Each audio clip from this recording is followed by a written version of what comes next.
Vous avez remarqué que les questions de reconnaissance, elles commencent avec le masque. Hein. Voilà, est-ce que vous avez déjà essayé et vous êtes trompé pour reconnaître quelqu'un parce qu'il avait un masque? Voilà, les questions de reconnaissance sont nichées un petit peu partout. Ça va être un peu le thème de ce que je vais évoquer ici, c'est-à-dire au-delà de la reconnaissance formelle, de la certification, des diplômes, on va voir que les questions de reconnaissance, formelles et informelles, organisent notre vie. La construction de notre identité, la manière dont on se perçoit, la manière dont on pense l'avenir, la manière dont on croit aux choses qu'on croit.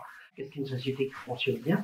Et en fait, il a cette formule-là à la fin, c'est-à-dire c'est une société dans laquelle chacun devrait pouvoir devenir ce qu'il souhaite, être sans avoir à en passer par l'expérience douloureuse du mépris ou du déni de reconnaissance. Et la notion de déni de reconnaissance, c'est quelque chose qui va m'intéresser beaucoup, puisque je travaille aujourd'hui dans un certain nombre de projets, notamment la question des invisibles. Est-ce que je porte attention à quelqu'un dans ce qu'il a de singulier? Et un romancier que j'aime beaucoup, qui s'appelle Éric Deluca, il a cette jolie formule. Il dit, en fait, voilà, que je m'aperçois que moi, j'existe. Oui, moi, j'existe, je me pose la question, je ne pouvais pas me rendre compte tout seul que j'existe. Non. Il me semble que ce doit être quelqu'un d'autre qui le signale. Et cette formule très jolie nous dit quelque chose sur le fait que, est-ce que mon identité, elle est construite moi-même de manière autonome, ou elle est construite sans arrêt, incessamment, par des relations sociales avec les tiers? À ce moment-là, on l'entend hurler à ses parents. Elle dit à ce moment-là 500 000. Et 500 000, c'est pas 500 000 quoi? Elle dit 500 000 vues. 500 000 vues. 500 000 vues de quoi? Et bien, ma story sur TikTok. Et elle dit à ce moment-là, la prochaine fois, c'est un million. Et je vous amène juste à réfléchir sur une autre facette de la question de la reconnaissance. C'est la dimension à la fois comparative. Est-ce que je me singularise? Et dans la question de la reconnaissance, il se pose aussi une question. Est-ce que vous l'avez compris? Si vous regardez des enfants sur toboggan, à un moment donné, ils vont faire un concours de celui qui va faire le mieux, en disant tu as vu, ils vont sauter plus haut, etc. Chaque fois, essayer de faire plus. Et cette dimension singulière, elle est un deuxième niveau de la reconnaissance. J'ai à la fois besoin qu'on me porte attention, mais j'ai aussi besoin, de façon très précieuse, de me singulariser. Et vous verrez que cette question, elle est centrale dans tous les travaux sur la reconnaissance formelle et informelle. Vous allez voir, c'est quoi la place de la norme et c'est quoi la place de ce qui me distingue, de ce qui me singularise, de ce qui fait que je suis qui je suis. Et qu'est-ce qu'est en train de nous dire cette jeune fille avec ses vues sur Twitter? Elle nous dit aussi que la reconnaissance, elle est liée au capital réputationnel, lié à la production de mes vues. Être vu, c'est être reconnu. Et immédiatement, ça nous pose une question de est-ce que cette reconnaissance-là est stable? Est-ce qu'elle est définitive? Est-ce qu'elle est ancrée?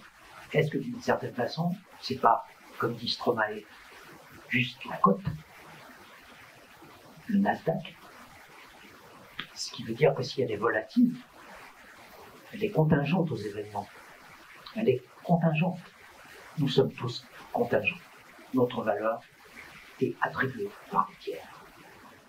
Et vous verrez que dans les questions de reconnaissance non formelle, reconnaissance informelle, il n'y a pas que la question des compétences. C'est ici un message que je vous transmets. Il y a quelque chose de fondamentalement identitaire et essentiel. Nous sommes nos expériences. Nous sommes constitués d'un ensemble d'événements qu'on a croisés, heureux ou malheureux, qui font ce qu'on est. Et du coup, la capacité à réfléchir ces expériences-là, à en faire des objets de pensée, pour justement me sentir le mieux possible dans cet environnement-là, est un enjeu central. Et vous l'avez compris, par opposition, vouloir à tout prix normaliser des comportements, parce qu'on a produit finalement des référentiels dans lesquels on demande aux personnes de se positionner sur ces référentiels-là, constitue tous les ingrédients possibles des affiliations. Puisqu'on me propose d'aller habiter dans un environnement qui est éloigné pour moi, qui n'a pas mes propres codes sociaux, finalement la stratégie la plus adéquate, c'est sans doute de l'être invisible. Et ce qui est peut-être une vraie rupture aujourd'hui, c'est considérer qu'au fond, les deux ne sont pas opposables, mais les deux ne génèrent pas la même chose, mais que surtout, la part du formel est tellement forte aujourd'hui, dans la conception de tout le monde, que l'informel peut paraître finalement relativement second, anecdotique. Texte européen sur les, etc., a mis très longtemps à être validé sur le fait qu'au fond, le non formel, comme c'est pas contrôlable, est-ce que ça existe vraiment? Oui, ça va jusque-là. C'est-à-dire que ça n'existe pas puisque ce n'est pas contrôlable et ce n'est pas évaluable. Et là aussi, une mission que j'avais avec Serge, c'est-à-dire qu'au fond, le risque du formel, c'est qu'on ne va prendre en compte, et vous l'avez compris, reconnaître que ce qui peut rentrer dans un référentiel qu'on a pré-établi. Et ce qui est très intéressant dans l'opposition entre le formel et l'informel, c'est la différence entre l'a priori, je fabrique un référentiel auquel toute situation va être comparée par contraste. C'est-à-dire que je vais mettre une butée, et cette butée-là, l'expérience de la personne, elle va se référer à cette situation-là. Mon ami Marie, plus ou moins, n'est pas là, on aurait pu parler de la VE, mais ça pose la question de la place du référentiel dans la question de l'explicitation d'expérience sur un livret 2, par exemple. Est-ce que c'est l'expérience qui est importante ou est-ce que c'est le référentiel qui est important? Et pour avoir une longue expérience d'accompagnateur là-dedans, c'est assez rigolo. Il y a des gens, ils ont lu le référentiel et après, ils essaient d'expliciter ce qu'ils ont fait qui peut aller dans le référentiel. Voilà, ça c'est la normalisation. Tu vas filtrer toute expérience, et vous verrez que j'utilise une technique qu'on appelle la technique du tamis. Soit tu tamises à partir de la norme, soit tu tamises à partir du vécu. Et on n'est pas du tout dans le même chose. Encore une fois, je ne cherche pas à les opposer. J'essaie juste à dire, ils n'ont pas la même place. Et donc, s'ils n'ont pas la même place, à quelles conditions on pourrait remettre la norme à sa place? Ce qui est très intéressant, c'est que le fait de ne plus avoir de prérequis par rapport au recrutement génère, à la fois du côté de l'entreprise et du côté des personnes, quelque chose peut-être qu'on a perdu de vue, c'est la fierté de réussir quelque chose.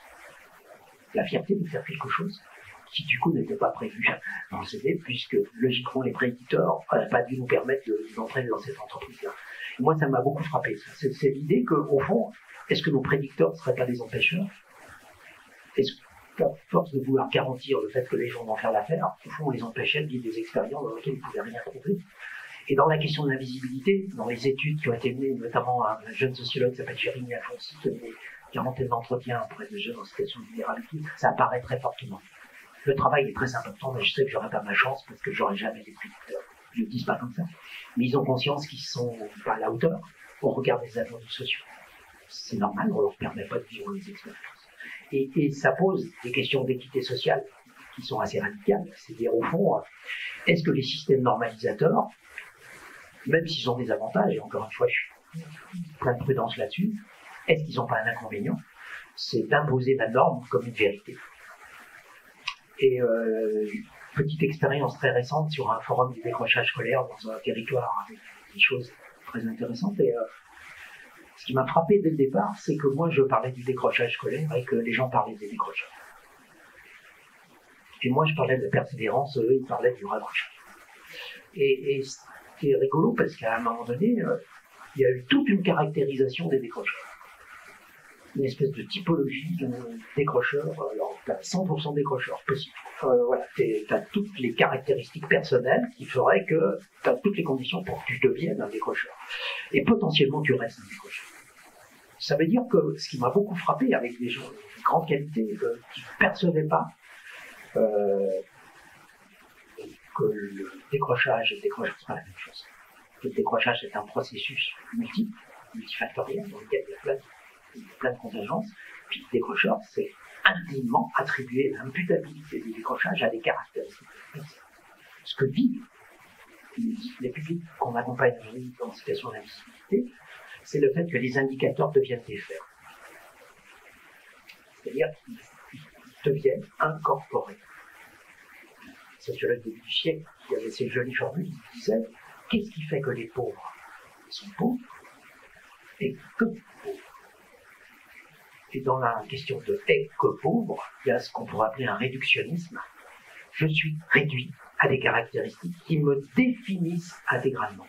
Ce qui est très intéressant quand on travaille avec les jeunes en situation de décrochage, c'est qu'ils ne sont pas que ça. Et s'ils ne sont pas que ça, eh bien vous l'avez compris, les questions de reconnaissance deviennent centrales en termes d'équité sociale. Ça veut dire que si on peut s'accorder sur quelque chose, là, ici et maintenant, tout de suite, c'est de dire que nous ne sommes pas réductifs aux caractéristiques qui peuvent générer nos difficultés ou nos difficultés. Nous sommes bien autre chose que ça. Et j'aurais envie de dire, au cœur de tout ça, il y a la question de la conception, de la présomption de compétence, mais peut-être tout simplement de l'homme et de la femme capables. Nous ne sommes pas identifiés par ce qui nous manque, nous sommes identifiés par les ressources qui nous constituent.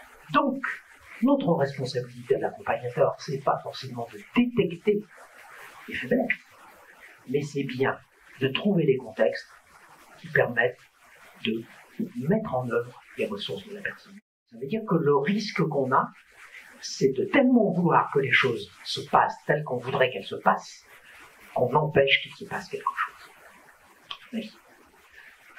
C'est la différence entre la carte et le chemin. Vous n'avez jamais fait une randonnée avec quelqu'un qui a décidé d'aller quelque part avec sa carte? Ben voilà. Il a sa carte. Donc il a le but. Et il a le chemin. Et alors, ce qu'il y a autour, ça va être compliqué, parce que vous avez envie de regarder quand même ce qu'il y a autour. Hein, donc vous ouvrez votre regard en disant « Ah là, c'est rigolo, on n'a pas été là. » C'est pas dans le plan. Et c'est pour ça que je marche tout seul. Parce que c'est plus possible. Les gens qui veulent absolument faire ce qui est prévu, etc. Et en fait, je sais pas, dans les couples, par exemple, c'est comment on pourrait prévoir nos vacances. On fait un itinéraire. Et dans le couple, il y en a un qui veut faire un itinéraire pour voir quelque chose, et puis il y en a un autre qui veut juste vivre les trucs. Et c'est compliqué, ça s'appelle jusqu'au divorce. C'est-à-dire qu'à un moment donné, quel est le rapport qu'on a à l'expérience? Et ben, c'est le rapport à la prévision et au contrôle, vouloir faire qu'il se passe quelque chose, et le rapport au être présent à la situation. Donc, vous voyez l'avantage d'un rhizome? Non, vous ne voyez pas. Vous voyez ce que c'est qu'une patate douce? À la différence des arbres et des racines, le rhizome connecte un point quelconque à un autre point quelconque. Il n'est pas fait d'unité mais de dimension, et plutôt de direction mouvante. Il n'a pas de commencement ni de fin, mais toujours un milieu par lequel il pousse et il développe. Le rhizome procède par variation, expansion, conquête, capture. Ce que je vous propose dans la reconnaissance, c'est avoir un modèle rhizomatique, qui serait un modèle à la compétence qui élargit les connexions, qui élargit les expériences possibles, qui élargit ma capacité à interagir sur une multiplicité d'acteurs et d'environnements. Et ce modèle du réseau est très intéressant parce que, alors je ne l'ai pas inventé, hein, c'est Deleuze et Guattari dans un livre magnifique qui s'appelle Mille Plateaux. En fait, les démocraties participatives se sont beaucoup appliquées. C'est quasiment le modèle de l'interconnectique Internet, hein, plus loin. Par contre, penser la reconnaissance dans une logique d'interconnexion, très intéressante pour des publics.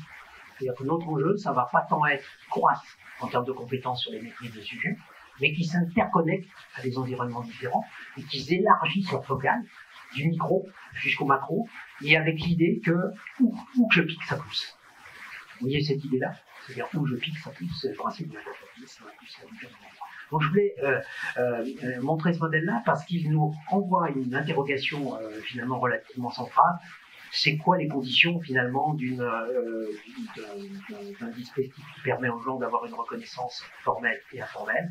C'est peut-être avoir des modèles moins formels, moins verticaux, plus flexibles, plus mobiles, plus mouvants d'une certaine façon et qui peuvent aider les personnes à faire. Alors, du coup, on est en train de modéliser, par exemple, dans les questions de reconnaissance ouverte, la théorie du rhizome avec une multiplicité de plateaux. On fabrique des plateaux dans lesquels les gens ont d'expérience de plateau, en fait, hein, dans lesquels ils ne sont pas à savoir s'ils sont mieux ou moins bien, mais dans lesquels ils sont dans une logique d'élargissement des compétences dans lesquelles ils sont.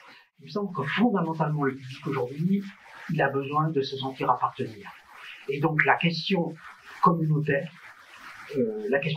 va devenir centrale.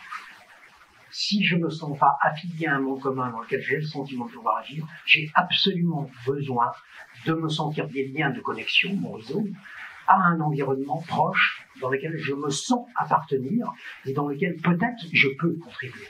Cette dimension communautaire, elle est faiblement utilisée pédagogiquement dans la question aujourd'hui de la reconnaissance et je trouve dommage parce que c'est sans doute un enjeu crucial aujourd'hui dans la reconnaissance informelle. Contribuer au bien commun. Contribuer, me sentir, non plus tout le temps recevoir des choses, mais me sentir en position de donner, c'est-à-dire générer de la réciprocité dans les processus d'accompagnement me paraît aujourd'hui tout à fait central. Il y a des gens qui nous disent très clairement dans l'étude de Jeff, ils nous disent très clairement qu'en fait, ils en ont marre d'être accompagnés. Parce qu'ils sont trop accompagnés. Et en fait, c'est très intéressant de voir qu'à un moment donné, quand on les met dans des dispositifs où ils sont, par exemple, contributeurs, les mecs donnent un coup de main à des autres, par exemple, tout simplement. Ils génèrent de la réciprocité, ils apprennent des choses, en fait, etc. Dès qu'on met de la contribution dans les processus de reconnaissance, immédiatement vous générez tout à fait autre chose. C'est le sentiment de contribuer au bien commun et de contribuer finalement au destin commun. Et je termine par une jolie formule de Cynthia Fleury qui dit en fait le risque après le Covid, c'est de refaire plus de la même chose. Méfions-nous des infrastructures normatives qui ont tendance à l'empêchement. Merci beaucoup.